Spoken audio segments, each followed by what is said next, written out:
Alrighty, everybody, what's up? Welcome to episode, what are we on? 33, I think. 33 of the Weekly Chimes. This is going to be a fun one. And it's going to be fun because if you notice that I am the only person here today, well, other than Auberry. Hey, Auberry. But it's basically me. Randy and Tristan have both abandoned me today and have left me to talk to you guys about this incredibly new feature that Chime has rolled out that I am literally doing back handsprings over. It's the new postcards that have come out. And one of the things that, the reason I wanted to talk about this and the reason that this got put into a Weekly Chime is because I'd say every day, I get somebody talking to me about how to get better response from their seller leads, right? So they get a bunch of seller leads and they're like, well, how do I respond to people? What do I offer people? What can I give them? How can I stay in front of them? Well, what I like to tell people is to get in front of your potential seller leads in places that your competition is not. And so an exercise that I like to do for this is I tell people, go check your mailbox today. Like, go to your mailbox today. If you're like me and you live like in the middle of nowhere, you actually have a mailbox that you have to walk to. Some of you get it delivered to your doorstep, whatever. Go check your mailbox. And then what I want you to do is I want you to compare what is in your physical mailbox to what is in your email box. Because most of us get absolutely bombarded now with email and we get almost no snail mail. And so I love that Chime has now made this so we can do smart plans with postcards. Because here's the thing, every agent wants to do direct mail. They really do. But individualized direct mail is an absolute pain in the rear. It is also extremely expensive. And it's not a practical way for most agents to get in front of their leads. And so Chime has actually like kind of turned the tables on this and has absolutely turned this around. And that's why I am like over the moon excited about the ability to now be able to send individualized postcards to your leads using SmartPlans. Okay. So basically now when you look at this, someone asked me the other day, they're like, okay, well, Brett, like, who can we send these to? Here's the deal. If you have an address, you can send individualized direct mail on a consistent drip now. And I mean, literally what that means is you can absolutely build out a smart plan to send your home valuation leads an entire series of postcards. And I'm really excited about that. But there is actually this totally untapped little niche that no one is talking about right now. And that is Chime's partial leads that come through.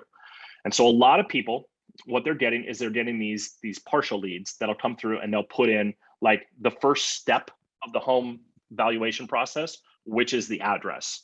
Then they get to the next step and it's asking for personal information like name, phone number, email address, and what have you. People are not comfortable enough to give that information.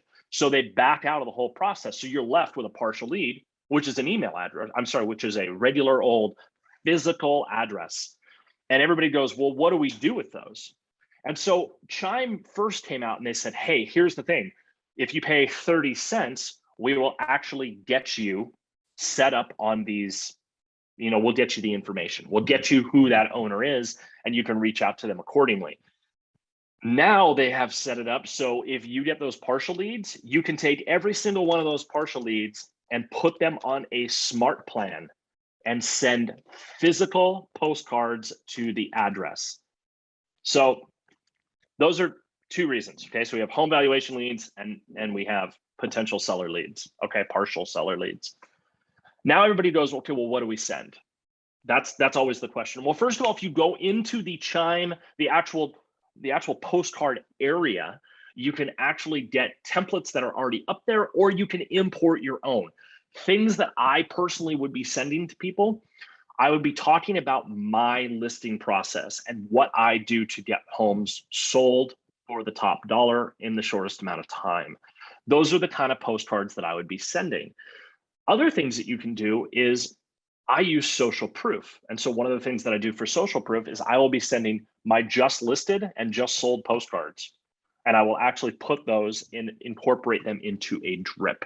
So a smart plan drip. So let's say, for example, that I got a new listing, or I had a series of listings, let's say 3 listings. I can send people just sold postcards. No one ever talks about this, but I'm going to drop this bomb. When do we have to send a just sold postcard? There's no date on that. Why not send a bunch of just sold postcards in a series in your smart plans? You can send just sold, just sold, just sold, just sold, just sold. People will be like, man, they sell a lot of houses. Yep, you sold every single one of those. Who says it needs to be a specific time frame? So there are a ton of opportunities with these new smart plans. Physical mail is very, very, very new when it comes to being able to do this in a smart plan format. It's a very old technique, but Chime has done a really great job of putting a new spin on it. I'm hoping that some of you guys start having some questions here, because I'm going through this pretty much all on my own today. So I'm pulling through as best I can. Don't forget, you can ask questions either in the Facebook group. Barry will find them for you. You can also respond in the chat here. If you're watching this later on, you can always reach out to Chime Support and they can give you all kinds of great information of what they have available. But moving forward here, I want to talk about 3 examples that we can use these smart plans for immediately. Now, I know one of them is you guys are gonna kind of laugh, but one of them is expired listings. Okay, if you guys work expired listings, you need to start looking at this smart plan drip. And because it's already built into your smart plans, if you use RedX or whoever you use to get your expired listing information or your expired lead information, it's very easy just to incorporate this and start sending these out. Put together a process of what you do to sell homes. That'd be a great one. Home valuation leads. Someone has given you their full information. I would be sending things that, again, show your value. Show your value with home valuation leads and partial seller leads. Those are the 3 that I would immediately you can start doing. Let's see what you say. So Nick, yes, you can use Wise Pelican, 70 cents a card, no minimum. That's cool, but now you have to incorporate yet another service. And that's why we look at this and we go, okay, what has made this a problem for most agents is that they don't want to use another service. This is all incorporated into one. So this is already in your Chime system. You can already send the cards out. Who else do we have in here? Adam. How important is it to differentiate between the standard delivery? Okay, yeah, hey, thanks. That's a good one. Can we just bring you in? Can I bring you in as a host here, Adam? I want to see if I can do that because you and I should spitball. This would be fun. This is a new one. Try to do that right now. Thank you, Barry. Come on down, Adam. Let's see if this works. To answer Adam's question, how important is it to differentiate between standard delivery and first class? Is it worth 50 cents? It's up to you. So basically he's asking, is it worth it to do first class for an extra 49 cents or is standard delivery worth it? Personally, I like first class delivery because I know it gets delivered and it gets delivered in a timely fashion. It's up to you. Hey, there he is. Wait, that's a static image, right? Like you're not just standing that still, right? I know. It is. you had your initial picture and you were standing very still and I was like, wow, he's either standing really still or did you hear my answer there with priority versus versus standard? Yeah, because I know, like, I'm just looking at here at the difference. Like, I know it's a 50-cent difference. There's also delivery times of 7 to 21 day delay versus a 4 to 6 business days. So it's like, obviously people are going to have, that's why I asked that. Cause like, I know people are going to be like, okay, like, I don't know what to pick. What's the best practice here? Like, and true. It depends on which one you're sending. I would say it all depends on what you're sending. So if you're sending, like, let's say just listed card, that might be one that I would want to send out priority. But if you're just sending smart plan, just long-term drip, not as important would be in other words, if it's a time sensitive thing, just listed under contract, those I would priority those. Just sold, you can send those whenever. I've seen people that have sold a house and then have sold a just sold, they've sent out a just sold postcard like a year later. And I'm like, really? This house sold over a year ago. So most people won't catch that, but people in the industry are like, are you freaking kidding me? Like that sold like 9 months ago. Yeah, because like what I do is I've been getting a lot of FSBO and expired leads, and like I've gotten hundreds of them. Most of them don't live, like it's fine, whatever. And my plan B is, okay, cool. I don't get them listed. I don't care about that. I don't care about the person. I care about the address, because I know that in the next 4 to 6 months after a buyer purchases that current home, their buyer agent is going to drop off the face of the earth. So now I can do a direct mail. So basically what I do is I just tag them with basically essentially whatever the property sold. And then I jump them into a lead pond, and then I go back and I have a group for that automated so that it'll basically pluck everybody out and put them into a group at 6 months. And then now I can trigger it. So I'm basically, okay, fine, you don't want to work with me. I'll give you 6 months to sell your house. And then now your agent's out of the picture because they forgot about you on the next transaction. Now I'm going to direct mail for 8 years. And when you're ready to sell, I can grab the listing plus that whole entire 8 years.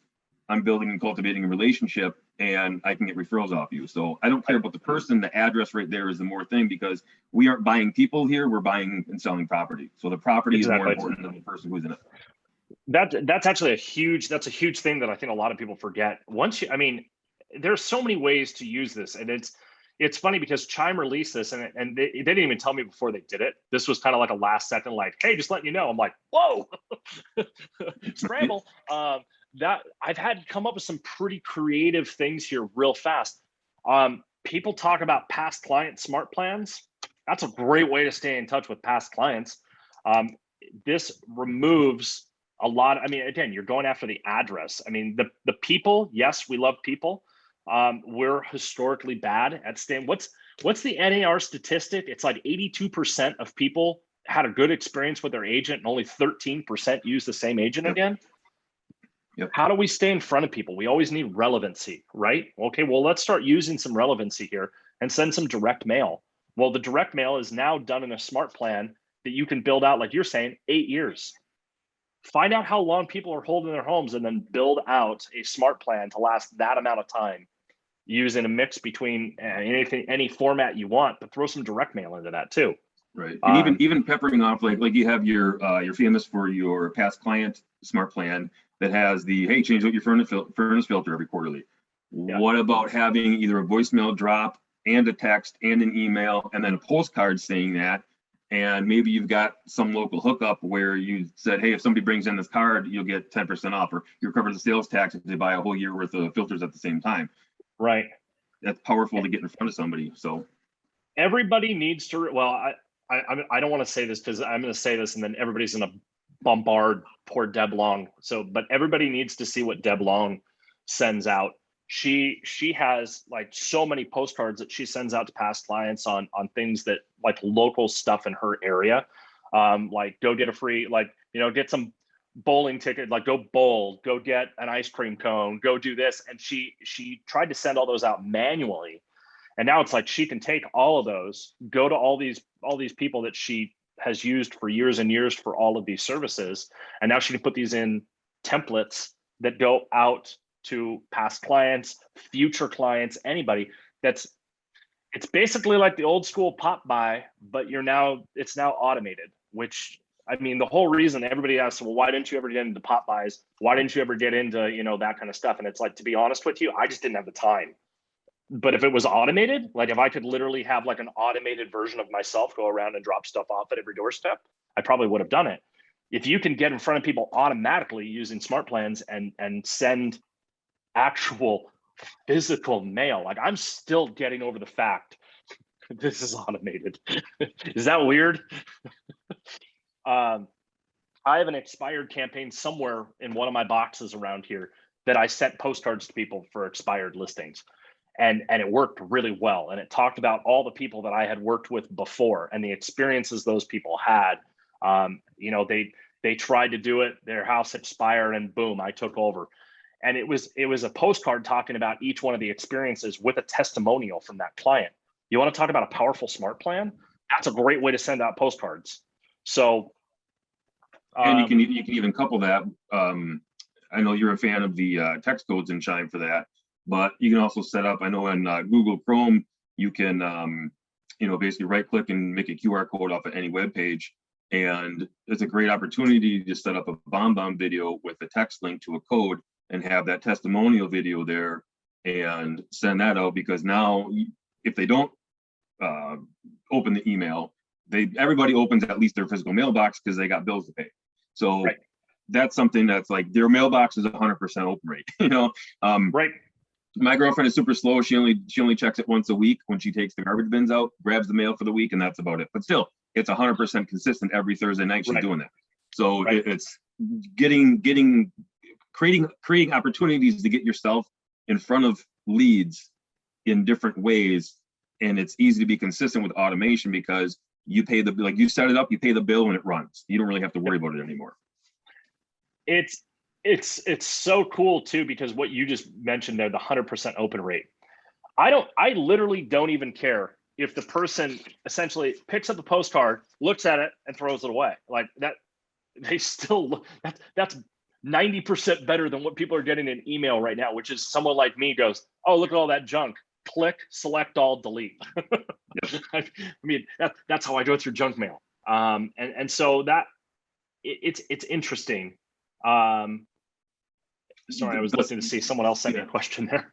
the psychology of that as well, because it's like that, basically this email marketing, even print to an extent, it's essentially like emails, even if they're not opened, it's basically a digital billboard. They're seeing your name, you're running it by, and I've gotten leads that have responded after a year, and all of a sudden you're like, yep, we're ready to see this house. Like, boom, okay, cool.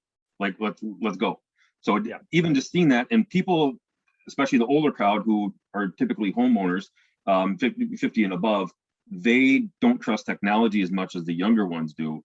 So that tangibility of being able to touch paper resonates a lot with them, because if it's not touchable paper, it's not on their radar. So having that, not only are they seeing your information, but because now they have that physicality with it of actually touching something associated with your name, that's going to do a lot better than, it's the same thing. That's why pictures on business cards, same thing. It's that tangibility there. So what I love, and I've just been, since you've been talking, here's what I've come up with. Another one is second home or absentee owners. If you can get addresses, now you can start sending to absentee owners. If you've got, vacation properties, you can find out where their primary residence is. Now you have another way. It's automated. You don't have to think about doing it. Once you build it, it just goes and you add addresses. But you talked about something just a second ago that I think so few people will watch this webinar and they're going to skip over what you said. And it is so difficult to do what you're talking about doing. And that is connecting online to offline and offline to online. Mm-hmm. Historically, people choose one avenue. They either choose online and they all stay online. All the contact stays online, or they choose offline and they go only offline. By using QR codes and using direct mail with QR codes, direct mail with any form of bring it back online like that, you're now connecting offline with online, which, I mean, some of you guys by now have seen my whole little spotlight on Tri-Cities series. That was an attempt to take offline and bring it online. And I did it, but that was a ton of work. If you can do that with postcards and use basically physical mail to bring people back online by using a QR code and bringing them to a specific spot, that is a huge leap that most people are not able to make yet. And now with this, we actually have the possibility to do it. Yeah, and people need to take the time to make sure their branding is consistent. Yes. They have the default in the system, those are inspirations. But if you're looking at a red and green postcard, like my logo, my colors are navy blue and white, I need to make sure that I'm using that hex code 112546 because that is my brand, and they're going to see that. I do like the absentee stuff. I've actually been waiting for this since February because I saw the design center come out. I've got a spreadsheet of 30,000 luxury home absentee owners on my computer right now. I've been waiting for this right now because I'm going to basically load them into my Chime, set this up, and fire it off. Yeah, it's there are so many people right now that should be watching this, that should be getting the wheels turning in their head, going, wow, okay, so take those wheels that are turning, and here's some principles you've got to stick with. If you are going to send out a postcard, make sure it matches your branding, like Adam just said. The second part of that is, if the ad on the postcard, whatever was being talked about on the postcard, if you are going to connect that online using a QR code, or if you're going to use that with a text code, however you're going to bring them back onto your site, make sure that landing page matches the postcard, meaning it's talking about the same thing. Don't send a postcard out that's like a just sold and then have them land on a page on your website talking about how you sell houses. Those don't connect unless there is something in there that ties them together. Like for the text code, if you want to see how we sell houses just like this one, send sold to 555-555-1212. And then they'll get that link and it will take them to the landing page that talks about how you sell houses. So make sure it connects those. That's two principles right there. And the third one is consistency. No matter what you do when it comes to basically offline marketing, it's got to be consistent, more consistent than it does online. Yeah, don't run. I'm going to put this in here. Don't run this stuff for 30 days and say, it didn't work. Like, this is kind of a longer play, man. You got to stay in there. Don't do this 30-day trial no, it's just, it's a year deal. Like you need to take a look at your ROI over the course of a year minimum before you even start really truly saying if it's working. I hate, I don't know how to say this other than not my Aurora says, has a question about, if you start adding addresses of non-clients, how do you keep it organized? You're right. It could 100% get overwhelming. Tags are the easiest. Tags are 100%. I know Adam preaches tags possibly more than I do, which is hard to say because I think the two of us scream tags pretty much from the top of our lungs. Tags and groups. I like groups as well because you can take a collective situation. Tags can. I like tags if I want to search. Groups are like if I have hey, these are all my Alabama people. Okay, well, I'm going to have like 30,000 people of that, so they're going to group. I'm not going to tag everybody. They're just going to group because they're in there. So I think maybe we have a minute or two. Let's talk about the differences. I like to say that pipelines are things that leads flow through. Think like water pipelines, right? They should always be flowing through your pipelines. They shouldn't be stagnant in pipelines. Groups, like Adam just said, for large groups of people or specific groups of people. Let's say that you have for sale by owner. Let's say that you have expireds. Say you have a whole state in Adam's case. You can do, second homes. You can do current clients. You put anything you want in a group. Groups are meant to group people together. And then tags. I love tags because you can search for literally anything. But let's say, for example, let's say I was talking to Adam and we found out that Adam wanted to buy that house behind him right now. 3-car garage, probably a 4-bed, 3-bath in this price point. You can use that as tags so that when you get a listing later on and you're like, oh man, I have a 3-car garage. Who wants a 3-car garage? Oh, Adam wants a 3-car garage. Send that off to Adam. That's how I like tags. So do you filter even more than I do though. So how do you use them? So for tags, I'll do situational. So I like groups for buyers. I like groups for loan types. So I've got VA, FHA, USDA. We have something in Wisconsin known as what is it? Lost it here. There's a loan program. I just got done doing a buyer agency consultation. So I've got all these different things. It's basically treated as a conventional, so it's conventional underwriting, but it is WHEDA. That's right, WHEDA, WHEDA loan. So it's treated as conventional. It is a 100% financing. You essentially take out a second mortgage for the down payment that matches a 3 to 3.5% for an FHA loan. but it's underwritten. It's basically treated. There's no, it's essentially, it's like the benefits of an FHA with 100% financing, and you don't have the strict appraisal of an FHA. Really super cool program here. So like those people, I want to do that, especially if you're getting into like a duplex to quad. It qualifies, you got to take landlord training. So I will do a duality. I will tag, but I will also group, because sometimes one of those things are going to change. And if they change their mind from, say they're going from a WIDA loan to a conventional, I still want a tag somewhere, because I at least want to have a history. Sometimes I'll just move that into a note, but if I want to keep it searchable, I'll use a tag. Awesome. Other things too, I'll tag relationships. So when there's, if somebody came in or somebody knows somebody else in my database, I will tag each of those two people so that I know, oh, okay, Sandra's the sister-in-law to Paul. Just one more thing. So when I'm bringing things up, I have that more, that more detail, and it's searchable. Notes right now aren't searchable. So anything that I ever would consider of searching in the future, I want to tag it. Yeah. Okay, that makes sense. I'm looking for other questions here. Anybody else have any questions? We're getting closer on time. Claudine's got one about the different sizes. Yeah, okay, so yeah, that basically, so someone asked, when you're creating your own postcards, do you have to deal with additional margins? The design center is going to take care of that for you. So when you upload an image into the design center, it's going to have the bleed around it.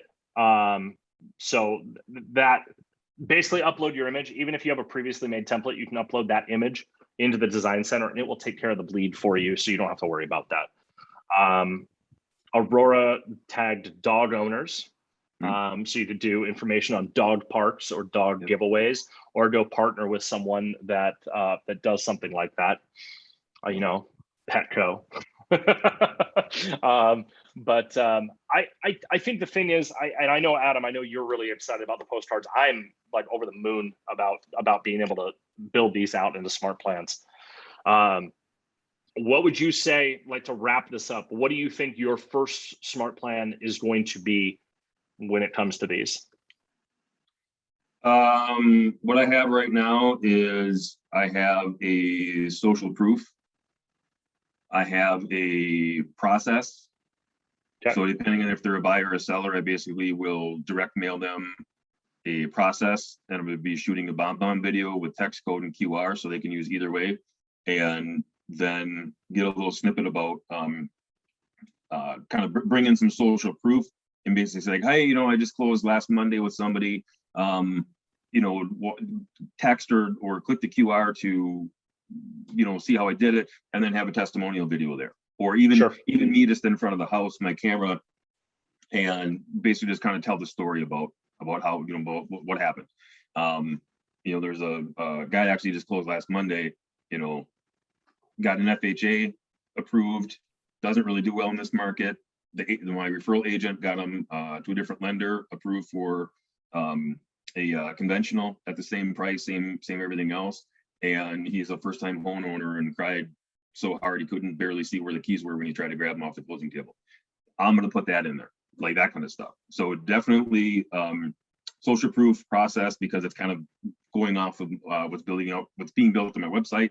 Is I want that continuity. If I talk about my buying and selling process on my website, I want to talk about it in my email drips, in my text drips, in my voicemail drops, in my BombBomb videos, and in my direct mail, so that everything I'm sending the same message, no matter how I'm reaching you. So I want to be like that little confetti toys. I just want to blast a bunch of confetti of intelligence and knowledge right in your face every single time you look at my stuff. So cool. Definitely that. And I mean, I'm probably going to do a slow once a month design for just different community events that I know are going to hit a certain month. Just, hey, if you're in Appleton, here's what's going on this month, and just be consistent with it. And just, that's going to be going to like everybody, just again, digital billboard. Yep. I think that's, I would say if it were me doing this, what I would do is I'd probably do a for sale by owner one. basically go through, once a week and add all the for sale by owners in there and get your information in front of them. That would be one that I would do, because we have a lot of for sale by owners right now in most markets. Expireds, not a lot of people are expiring right now, unless they are just so insanely grossly overpriced. But I'd say in my market, lenders are screwing up a lot of deals. They can't meet the timelines. Sellers want faster, so lenders are dropping it, and there's a bunch of expireds that they're super frustrated and they get expired. So it's an interesting one. I didn't think, because you never really hear that, but no, lenders are dropping the ball left and right. That's gotta love it. Yeah, but right. I mean, in that case, I would look at doing some expired ones. Again, it's all things where if you can get the addresses in there, you can do anything you want with it. You just have to build out that smart plan first. And what I tell people, start at the end and work your way forward. Always start at the end result, work your way back. So Adam, thanks for joining in, man. Guys, hopefully we have Tristan and Randy back with us next time. Otherwise, Adam and I are probably going to do the next one together. And you guys have a great rest of your day. We will talk soon. See ya.